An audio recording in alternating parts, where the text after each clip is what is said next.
નમસ્કાર, ગુજરાત પાવર ન્યૂઝમાં આપનું સ્વાગત છે। હવે જોઈએ આજના સમાચાર। અમદાવાદ જિલ્લાના ધોળકા તાલુકામાં લાંબા વિરામ બાદ મેઘરાજાની પધરામણી।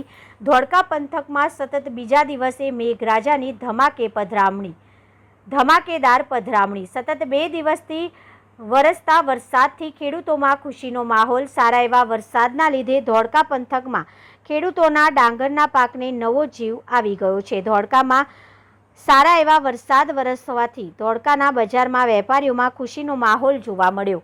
લાંબા વિરામ બાદ મેઘરાજાની તોફાની બેટિંગથી ધોળકામાં વરસાદી પાણી દેખાયા। આજુબાજુના ગ્રામ્ય વિસ્તારમાં પણ સારા વરસાદથી ખેડૂતોમાં પણ ખુશીનો માહોલ જોવા મળ્યો। રિપોર્ટર ભગવતસિંહ રાઠોડ।